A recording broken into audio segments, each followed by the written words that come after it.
Hi, everyone. Before I talk about my reaction to the President's Council's presentation today, I just want to say one thing about the attacks on Lieutenant Colonel Vindman and the questioning of his loyalty to this country.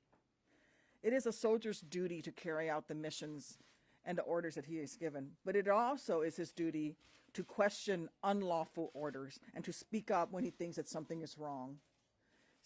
And some of my colleagues have attacked him because he did what he thought was right.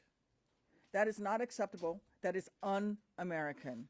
You know, Ambassador Taylor served with honor in Vietnam, and he, I think, also remembers a lesson about people who carried out orders that were unlawful. The My Lai massacre is one of those lessons.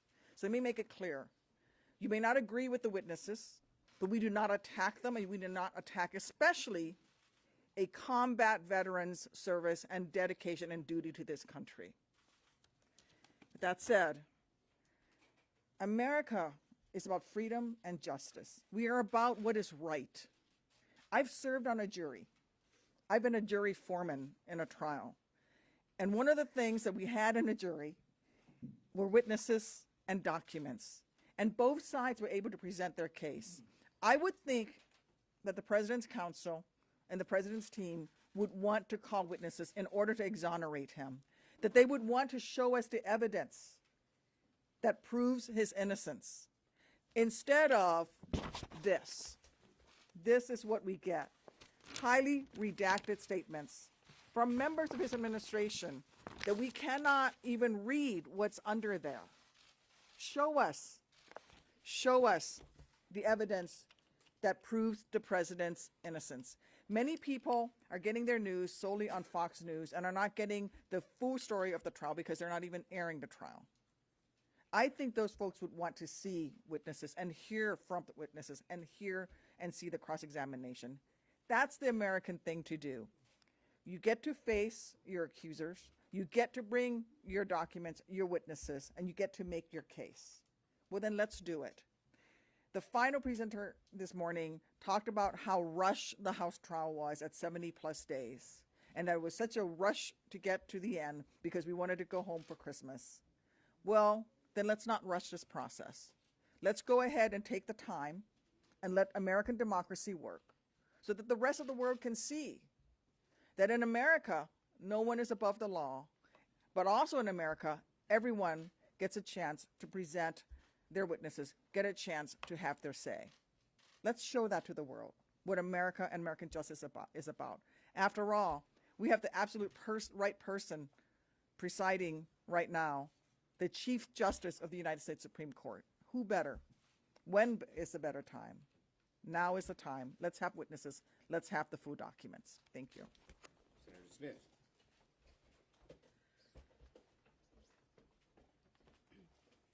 Thank you. Well, here's what I think we saw today. After 3 days of the House managers thoroughly and compellingly laying out the data and the evidence around the 2 charges against the president, obstruction and abuse of power, we saw today very much what Manager Schiff predicted we would see.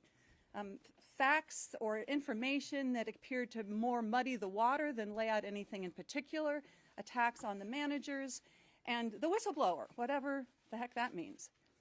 The most important thing that I came away with from today, now unlike Senator Duckworth, I've never served on a jury before. This is my very first jury service.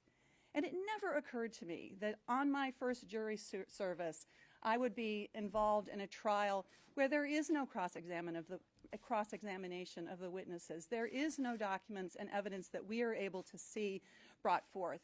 I agree with Senator Schumer. That was the primary point that I felt was made today by the President's Council, whether they intended it or not. Great, thank you. And yeah, you know, one just final point. All we're after is the truth, the facts. The Senate, the President's lawyers said, well, it's just speculation as to what was in President Trump's mind. Well, it wasn't. There were real facts there. But even if you're one of the Republican senators and you buy their argument that it was just speculation that was in the President's mind, the President's lawyers totally speculated. They said, oh, He's for fighting corruption elsewhere, but no direct evidence that he said, I want to cut off the aid to fight corruption. They said, oh, well, he's cut off aid to other countries, but no direct facts about why he cut off the aid here. Well, there were some, but they say the exact eyewitnesses weren't there. Witnesses, documents, are the exact eyewitnesses. You want to get the truth? The president's lawyers proved today, if you really want the truth, you want witnesses, you want documents. We hope our Republican colleagues will agree with that. Yes? What is your level of confidence at this point that you will find those four Republicans you need to join with you to introduce new evidence? And what do you say to people like Senator Murkowski, who seems to have misgivings about the delay that would be caused when or if the White House... Okay, let me answer both questions. I say to my colleagues that this is truth. We want truth. That's what we're pursuing. And we don't know what the outcome will be, but we want truth. And it's a hard road to get four Republicans because of the enormous pressure they might feel. But if you keep what I have learned through all my years in politics and all my years in life, if you're right and you keep fighting for the truth, you will prevail. We would be derelict in our responsibility if we didn't fight for the truth. Do I think it's easy to get four Republicans? Absolutely not. Do I think we have a chance if we keep pushing and pushing, and after today maybe even a little more so? Because of the case that was made inadvertently by the president's managers? Yes, I do. In terms of length of time, I think that's a red herring. When you have a subpoena signed by the Chief Justice, supported by both parties, and enshrined in the Constitution, I don't think that any court is not going to honor that subpoena, and I think it'll happen very fast. Yes, Manu. Why shouldn't have the House have gone to court and fought to get this witness testimony because they were concerned that this could drag out the process? They're making this. Manu, they made it very clear. It would have taken us past the election. They cited the case of the president's former lawyer. What was his name? You know who it is. McGahn. They cited the case of McGahn. That it would take forever. In the Senate, we believe it's different. And with the documents, for sure. You could get those documents in a minute. They're all piled up. They're all compiled. You get them very, very fast. Yes? Senator, the president's defense today charged over and over again that Democrats hid evidence, even using clips from the public hearings and public testimony to say that... It was just false. There was not a thing they hid. They talked about the whole letter. They emphasized different parts of it. If you want to make that argument, did the president's lawyers refer to the most important part of that letter, which is I need something from you? No. Yes. I think to that point, they're arguing that the transcript of the call shows that the president did talk about a burden of balancing out the supporters of Ukraine, and also that by using the word us, the president was showing that it was not his own personal interest. Look, the bottom line is, first, it's not a full transcript. You know, there are still the little dots there.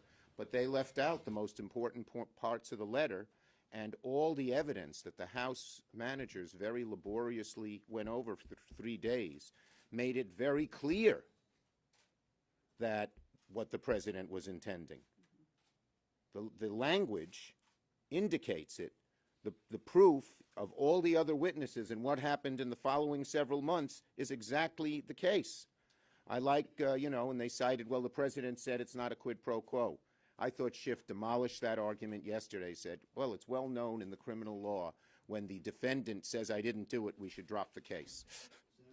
Yes. You mentioned a few moments ago the pressure that Republicans might be feeling to acquit or to vote against witnesses and documents. What kind of pressure do you believe they are facing to vote against witnesses and documents?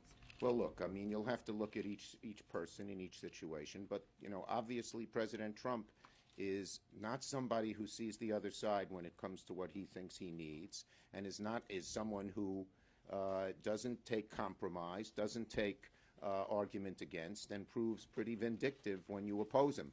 Ask Jeff Flake. Ask Bob Corker. Senator, the president's attorneys have made, at least judging by a lot of fact-checking going on, a lot of statements that are materially false, things that they could really never get away with in a courtroom. But this is a trial. Do you think that these attorneys should possibly be subject to some sort of professional sanction in the same way that they Look, I'm not going to get into in that at all. I'm not going to get into that at all. I think, again, as I said, they helped make our case for witnesses and documents. They did not make, they had a case that was totally full of holes. They didn't contest any of the facts. Again, it was diversions.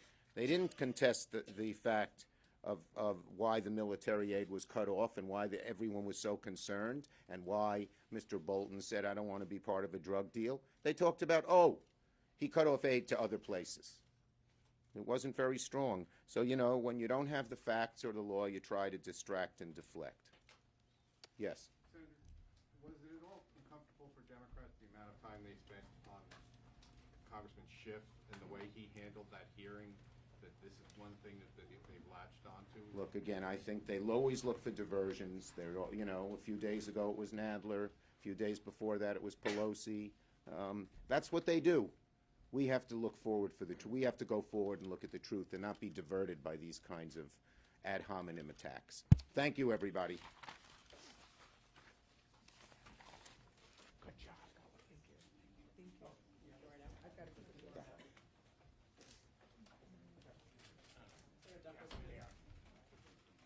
Hey, Frank. I was going to ask you that.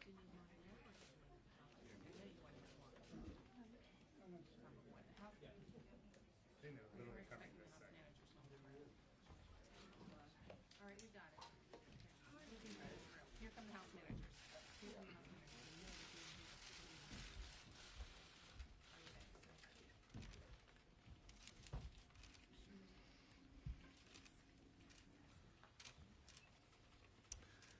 Good afternoon. We wanted to take this opportunity to respond to a number of the representations or misrepresentations that you heard during the President's presentation this morning. And I'm going to make a few remarks. I'll let my colleague, Mr. Nadler, address some of the procedural arguments that counsel made, and then we'll be happy to respond to a couple of questions. First of all, what was most striking to me about the President's presentation today is they don't contest the basic architecture of the scheme. They do not contest that the President solicited a foreign nation to interfere in our election, to help him cheat. I think they acknowledge, by not even contesting this, that the facts are overwhelming. The President invited Ukraine to get involved in our election to help him cheat against Joe Biden. That is uncontested. Uncontested in our presentation and uncontested in theirs. What they do argue is the following. First, they argue that the July 25th transcript doesn't show the two leaders making an explicit reference to a corrupt this for that quid pro quo or bribery scheme. As if you would expect the two leaders on the phone to say, okay, this is how the bribery is going to work. This is how the shakedown is going to work. You're not going to get this unless I get that. And of course, that's not what you generally see in a shakedown scheme, even if it were done by organized crime. But what you do see is the following. They make the argument there's no mention of security assistance or military support during this call. But of course, one of the first things that Zelensky brings up on that call is how grateful they are for the military defense support and how they are ready to buy more javelins. Now, the President's team acknowledges just how important those javelins are, what a great weapon those javelins are against tanks. But what they don't really want you to pay attention to is immediately, as in the very next sentence, immediately after President Zelensky brings up this desire to get what the President's team acknowledges among the most important weapons they get from the United States, where does Trump go? But I want you to do us a favor, though. So he goes right to the favor. They would argue there's no link between military support because he didn't say, I'm extorting you, but instead moved right to the favor he wanted right after Zelensky brings up the javelins, the most important military aid I think they acknowledge today. They also say, well, there's no explicit quid pro quo mention in the head of state call on the White House meeting. But of course, they're prepped. Zelensky was prepped for this call, and the president was prepped by Rudy Giuliani for this call. And so what do you see? You see the Ukrainian leader being asked to do these investigations by the president and repeatedly committing to do the investigations. And at the end of the call, you literally see the Ukrainian leader say, we're going to do these investigations. And then he says, on the other hand, I'm really looking forward to that White House meeting. It doesn't need to be more explicit than that. Now, we are meant to, I guess, believe from the presentation today that that call was all about burden sharing, because he makes a mention of how Angela Merkel and others in Europe aren't doing enough, as if that was really the thrust of the call. If that was really the thrust of the call, you wouldn't have heard the president asking the Ukrainian leader to get in touch with Rudy Giuliani so much. You'd have him saying, call Angela. Instead, of course, it's call Giuliani. But if you had any question about this, about whether this was really about burden sharing or it was about these two investigations that he specifically goes into, any doubt would have been removed the following day when he gets on the phone to his own ambassador to Europe, Gordon Sondland, right? If the issue is really Europe and burden sharing, he has the perfect opportunity to raise that the very next day following the call. So what does he ask Gordon Sondland? Does he ask him, hey, Gordon, how's that effort to get the Europeans to do more coming? Hey, Gordon, have you talked to Angela yet? No. He has only one question for Gordon Sondland. Is he going to do the investigations? And the answer is, yes, he'll do anything you want. He loves your ass. Okay, does that sound like burden sharing to you? Of course not. Now, they also argue that President Zelensky has not said publicly that he feels pressured. He hasn't said publicly that there was a quid pro quo, that he was being shaken down, as if a country wholly dependent on us is going to admit to being shaken down, which would not only irreparably break any relationship that he has with the president, but also it would reflect adversely on him with his own people. And yes, you could apply a little common sense. You don't have to be a mind reader to see why that would be so deeply damaging to Ukraine. They don't want to admit it publicly, but they have said it privately. They've said, as you heard testimony, that there was deep concern that Zelensky did not want to be used as a pawn in a U.S. domestic politics. So they said it privately, even if they can't say it publicly. Now, they also make the argument that the Ukrainians didn't know the security assistance was withheld.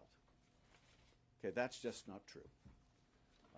One of the things they didn't talk about today was the fact that the Ukrainian foreign minister, deputy foreign minister, now the former Ukrainian deputy foreign minister, admitted publicly that they found out about the hold within days of that call. By the end of July, they received a cable from the Ukrainian embassy about the freeze on military assistance. But she was instructed, the foreign ministry was instructed by a top aide to Zelensky not to bring it up, not to discuss it, to keep it quiet. She was planning to come to Washington, and she was told not to go to Washington because they wanted to keep this quiet. And of course, they ignore the testimony of Gordon Sondland himself, who said that he told the Ukrainians about the freeze. He told the Ukrainians about the freeze. Now, are we supposed to believe, do we have to be mind readers to know that when Gordon Sondland in Warsaw tells his Ukrainian counterpart that they're not going to get the money, essentially, until they do these investigations, that they're not going to feel pressured about that? They're not going to feel pressured to do the investigation? That's absurd. We heard other witness testimony that they didn't play for you today, but we played earlier in the trial of Catherine Croft, one of the career public officials who testified that she was really impressed with the Ukrainian tradecraft and how quickly they found out about the freeze on aid.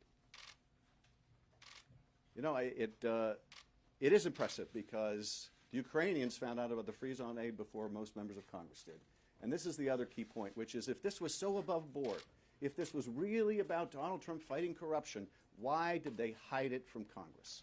Why didn't they tell Congress and the American people what they were doing? And the reason that they didn't tell the American people what they were doing is because it was a corrupt shakedown to get Ukraine to help them cheat in the election. Now, next, they argue that the security assistance flowed on September 11th, and they got the meeting on September 25th.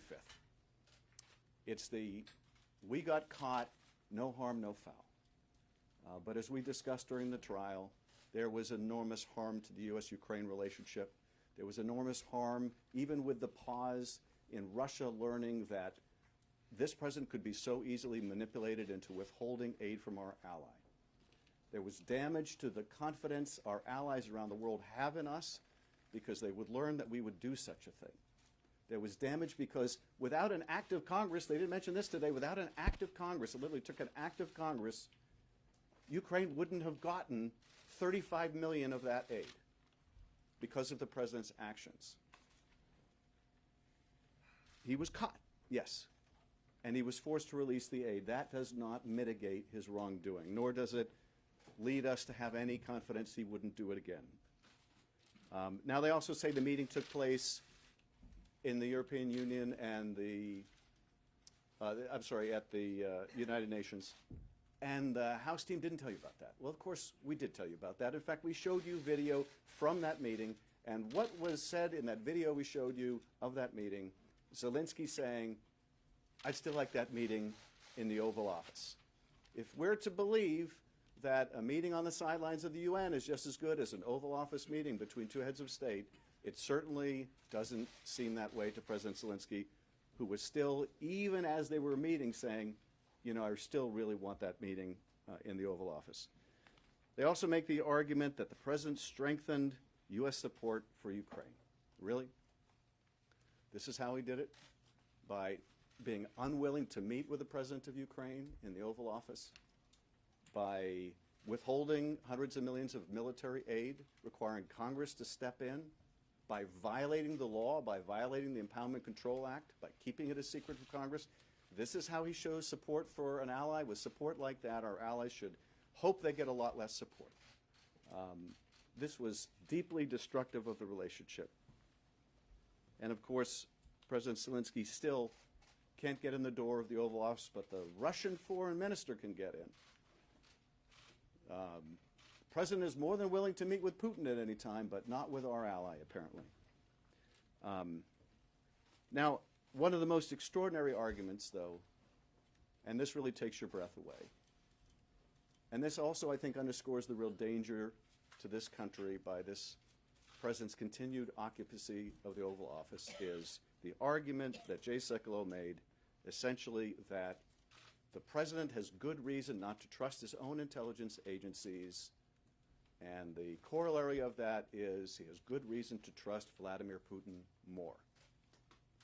Okay? That is hard to wrap your head around.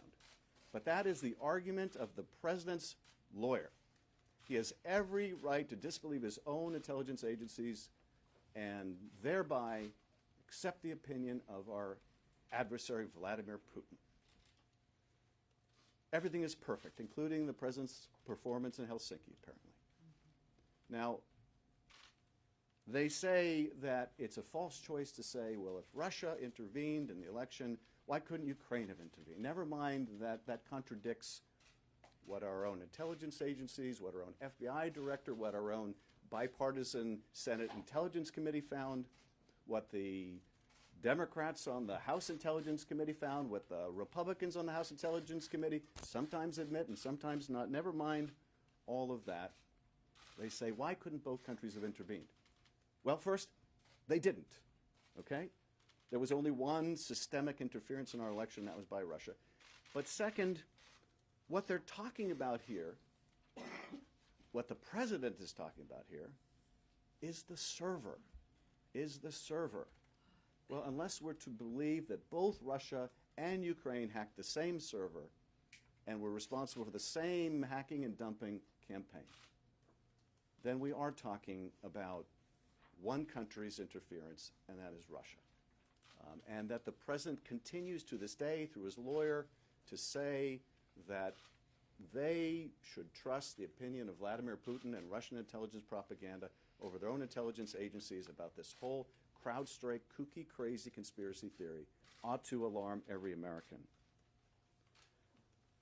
They also, and this is the overarching argument, continue to maintain the president did nothing wrong. This may be the most dangerous point they make, because that means basically you can seek, as President of the United States, to get a foreign nation to help you cheat in an election. And you can do it through any means you like. That is so deeply destructive of our national security and the integrity of our elections, it's hard to overstate the matter. One last thing that really stood out to me, and that was something that wasn't said. It was a name that, in fact, was never mentioned, and that is Mick Mulvaney. There was no mention of the President's Chief of Staff. Now, they say no Democratic witnesses said the security assistance was conditioned. Well, I don't know what they consider Democratic witnesses. Of course, that statement is wrong, too. There were any number of Democratic witnesses who testified exactly the opposite, that the security assistance was conditioned. It was as simple and as clear as 2 + 2 = 4. They put it in writing. They testified about it. Gordon Sondland, they conveniently neglect to tell you, had a direct conversation with the President, which we all remember, in which he says, no quid pro quo, but here's the quid pro quo. No quid pro quo, but Zelensky has to go to the mic and announce these investigations, and he should want to. That's the quid pro quo.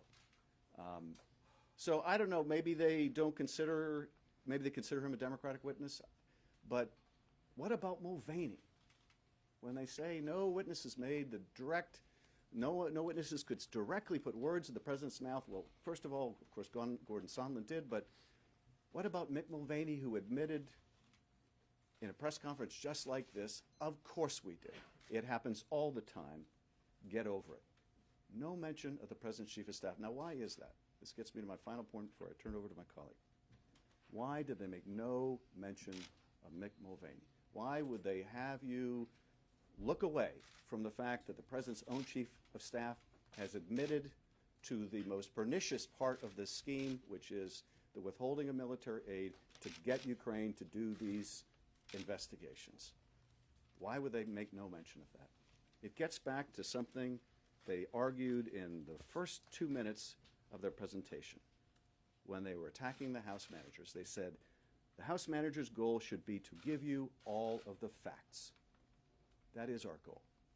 It's just not theirs. Because Mick Mulvaney has some of these facts. Another name you didn't hear was John Bolton. John Bolton has some of these facts. You didn't hear the name Duffy or Blair or other witnesses that the President, who is so confident that this was really about corruption and not about trying to smear an opponent, doesn't want you to hear from. The one question they did not address at all is why they don't want to give the American people a fair trial. Why they want this to be the first impeachment case in history without a single witness and without a single document being turned over. That ought to tell you everything you need to know about the strength and weaknesses of their case, which is they know exactly what the President did. The President's men know exactly what the President did. We proved what the President did. And the last thing they want is more of the truth to come out. Mr. Navin. Thank you very much. I want to make a number of points. First, the general point. You heard Adam and I, and probably most of the other managers, say over the last few days that predict that the President's case would not go into evidence. It would not deal with the substance of the accusations because they can't defend the accusations. They would go into process. They would talk about how the House managers were terrible, about the House procedures were terrible, about how we denied due process, etc., but they wouldn't address the realities of the case. And they couldn't address the realities of the case. And by the way, when they say that the House should have brought the witnesses by now, where are the witnesses? Remember, the President gave a blanket order to everyone not to testify. All members of executive agencies. The people who testified in front of the Intelligence Committee were defying direct orders from the President. There are witnesses we wanted in the Judiciary Committee. There are witnesses Adam wanted and others in the Intel Committee. We've gone to court for them. We've been in court for 8-9 months since April for Mr. McGahn, for example, and we haven't gotten them. And why haven't they testified? Because the President has told them not to testify. They will eventually, when the courts force them to. And then you hear the President's counsel get up and say, well, they should have they should have brought the evidence. They should have had the witnesses after doing everything they can to prevent any witnesses, to prevent any testimony. That's point one. Point two. You heard them say today, as they said the other day, that we denied the President due process.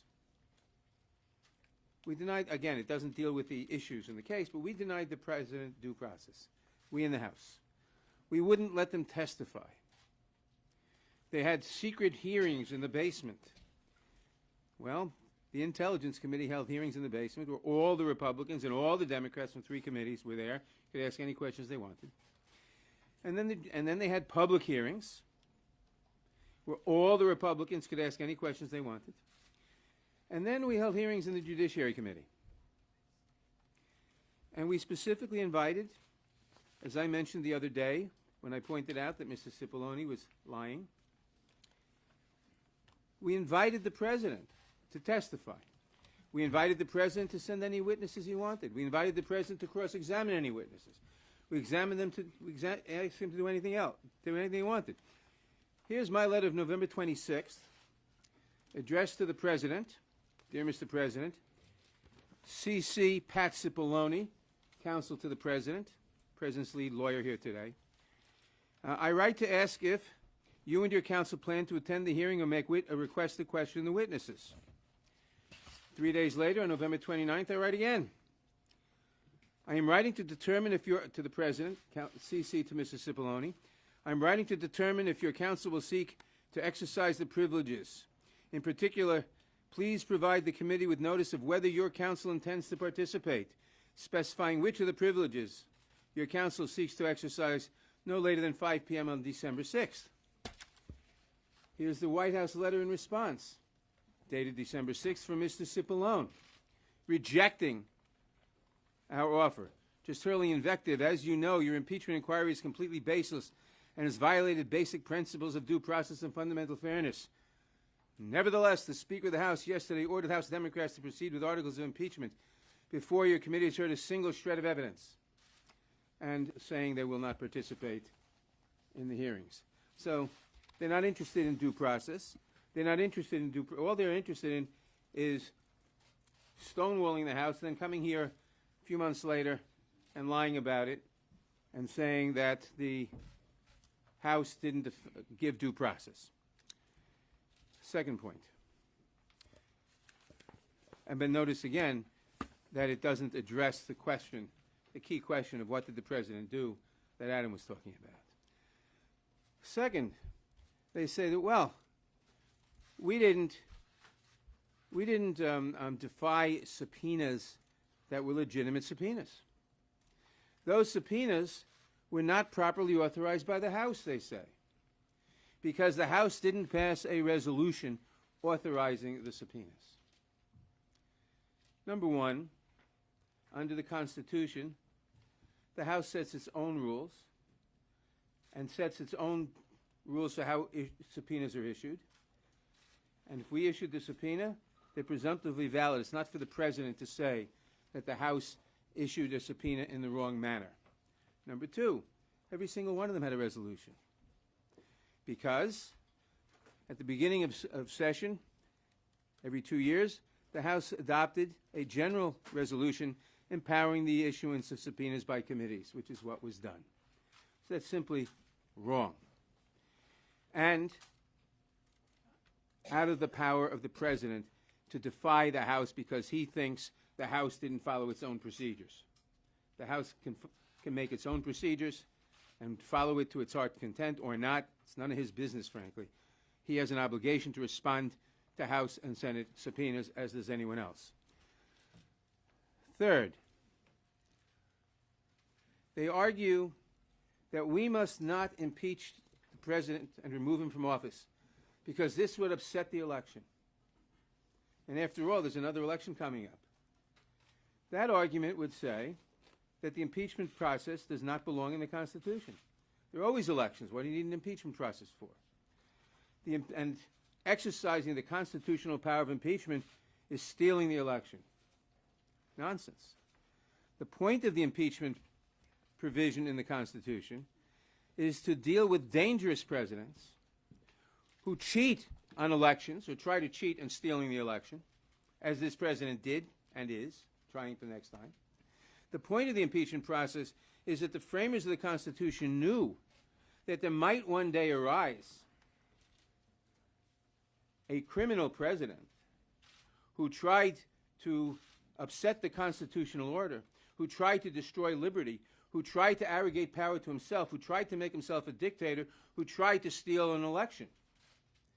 And that person could not be permitted because the danger he posed to the country to steal the next election, to subvert democracy, he could not be permitted to stay in office. That's why we have an impeachment procedure in between elections. Impeachments do not steal elections. Impeachments are a safeguard put into the Constitution for the purpose of safeguarding the country, of allowing the Congress to safeguard the country by removing a president or other officer who poses a threat. Impeachments are not a punishment for a crime. You can't impeach someone and punish him by sending him to jail or fining him. All you can do is remove him from office because it's not a punishment. It's a protection. Impeachment is intended by the Constitution to be a protection against the president who would arrogate power, who would aggrandise power, who would endanger liberty, who would try to steal an election. And one of the specific examples, perhaps the chief one, that you read about in the Federalist Papers of why you need impeachment is a president who might seek to gain re-election through improper means. They weren't all seeing, but they foresaw that a Donald Trump might arise one day. And that's why we have impeachments. Next point. They talk about they defied subpoenas because they were illegal, whatever, etc. They talked, not today, about why are we coming to, why are we impeaching the president before we waited for court resolution of subpoenas? Well, we started issuing subpoenas back in April, which are still in the courts. And the danger to the Republic from this president remaining in office does not allow us to wait for that. But beyond that, a core crime of this president, Article 2 of the impeachment, what we've been talking about is Article 1, that he sought to subvert the abuse of power. He sought to subvert the power of government for private political gain through the whole Ukraine scheme. That's what we've been talking about, Article 1. But Article 2 is obstruction of Congress. And this is a very serious article, equally serious, maybe more so. He sought, through defying all subpoenas, and he said so right up front, he said, I will defy all subpoenas. And he gave instructions to the entire executive branch, defy all subpoenas. Never mind if they're valid, never mind if they're invalid, never mind what they seek, never mind anything, defy all subpoenas. Don't give Congress anything. And they haven't. Why is that important? Because no legislative body, Congress, can operate without information. And the way Congress gets information about what the government is doing, about what the executive branch is doing, about maybe we should change this or change that or leave that as it is or whatever, is by asking for information, is by getting members of the executive branch to testify and subpoenaing them when necessary. and to defy all subpoenas is to try to neuter the Congress, is to try to make it clear that Congress has no power and the president is a dictator because he will deprive the Congress of all information necessary to judge what he is doing, to correct it, to agree with him, to disagree with him, to put limits on what he's doing. To defy all subpoenas is to say, I am the dictator, Congress has no right to information, and Congress cannot act. That's why I said the other day that he sought to make himself a dictator, because that is the definition. A Congress that cannot act, an executive who believes he can refuse Congress all information and therefore neuter its ability to act, is an executive, a president in this case, who is saying, I matter, I am the government, like Louis XIV, l'état c'est moi, I am the government, only my opinion matters. The Congress that is elected by the American people has no right to limit me in any way. The absolute definition of a dictator. And if this government, if this country is not going to become a dictatorship, if our democracy is going to be safeguarded, you cannot have a president who defies all congressional subpoenas, who defies all requests for information, because that is guaranteed to make him a dictator, or to attempt to make him a dictator. I'm happy to take a couple questions. Mr. Schiff, Yeah. Mr. Schiff, obviously, part of your job here is to try to convince Republican senators to go along with you in terms of witnesses and the like. But last night, coming out of the chamber, a number of Republicans were critical about the remarks you made, citing that report about White House alleged attempts to threaten Republican senators. Also, they've been critical about Chairman Nadler's comments about the cover-up and the like. Did you all mishandle that in any way? No, I don't think so. Look, there are going to be efforts to distract from the facts. There are going to be attacks on the managers. If the worst I could point to is that I referred to a published report by CBS, that's pretty thin gruel. The problem they have is they don't want to talk about the evidence. They don't want to talk about the conditioning of military aid. They don't want to talk about the solicitation of foreign interference. They just want to attack the House managers. Look, that's what you do, and as a prosecutor, I've seen it time and time again. When your client is guilty, when your client is dead to rights, you don't want to talk about your client's guilt. You want to attack the prosecution. It is a fairly elemental strategy, and I think that's all you're seeing here is that effort to distract. Chairman Yeah. Schiff, in your point-by-point refutation, I didn't hear you address the allegation made by, I think it was Pat Cipollone, who said that you coordinated with the whistleblower before this impeachment process came into being. Do you care to address that? Well, he didn't want to address that specifically because it's nonsense. I don't even know who the whistleblower is. The whistleblower came to our committee, and and the President's counsel was purposely ambiguous about this, and said, well, he got some kind of advice. Well, the advice that he or she, the whistleblower, got was, you should talk to a lawyer and you should talk to the Inspector General. What they also don't want to tell you is that's the practice for Democrats, for Republicans in the House, in the Senate. When a whistleblower contacts the committee, and they have every right to, they have every right to talk to our staff. It is encouraged that they do. If they have a serious complaint and it's within the jurisdiction of the intelligence community, because sometimes whistleblowers will come to us and they have an issue that is not one that deals with the IC, the intelligence community, we will refer them somewhere else. But as we would learn, this was very relevant to the intelligence community. And so he was, or she was, properly encouraged to go to the Inspector General, and that's evidently what they did. The real issue here is they want to punish this whistleblower. Now they said, well, why did Adam Schiff want to call the whistleblower and then not want to call the whistleblower? And they wanted to try to imply some malevolent motive behind this. We wanted to call the whistleblower when we didn't know what the whistleblower really had to say and could add, and we hadn't done our investigation yet, and we didn't know about all of these other witnesses, Ambassador Taylor and Yovanovitch, Ambassador Volker and Gordon Sondland. We didn't know about any of that. But we also didn't have the whistleblower's life threatened by the President of the United States by suggesting that the whistleblower is a traitor or a spy, and we used to have a way of dealing with traitors and spies. So yes, when we were able to find all of these other witnesses and protect the anonymity of the whistleblower and make our case without relying on a whistleblower with secondhand information whose life has been put in jeopardy by the president and his allies, yes, we didn't want to go there. And the only motive they have for trying to out the whistleblower is to punish the whistleblower. If they were really interested in the American people knowing all the facts, they wouldn't be fighting to make sure that this is the first trial in history without witnesses. I can promise you this, Mick Mulvaney knows a lot more about this than any whistleblower. And John Bolton knows more about this than the whistleblower, and Michael Duffy and Robert Blair and the other witnesses we'd like to talk to have firsthand information. Some of them had firsthand conversations with the president.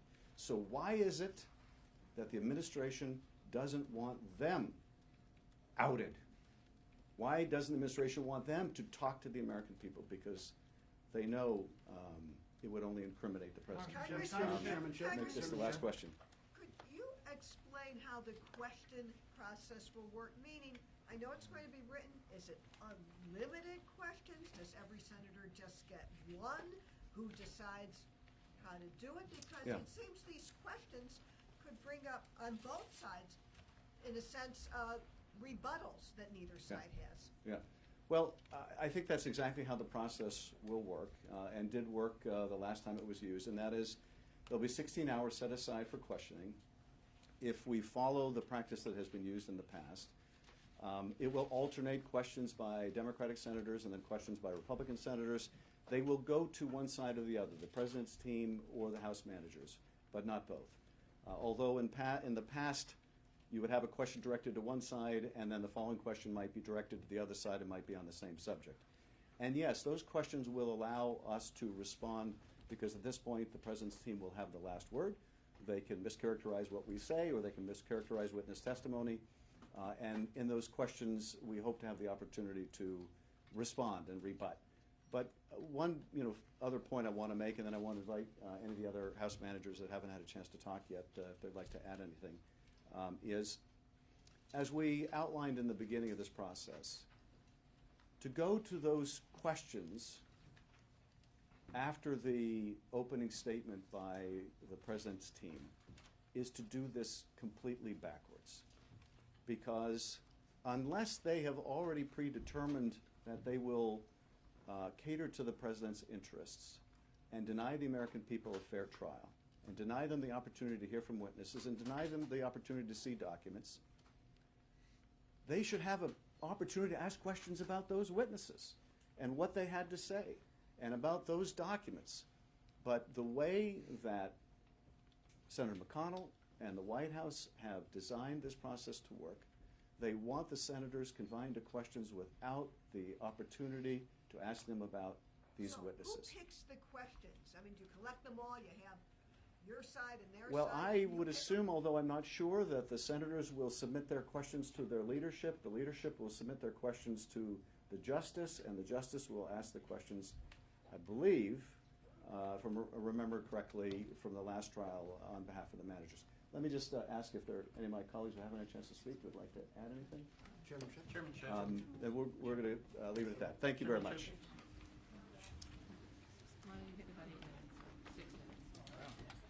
Just do it from here because Yes.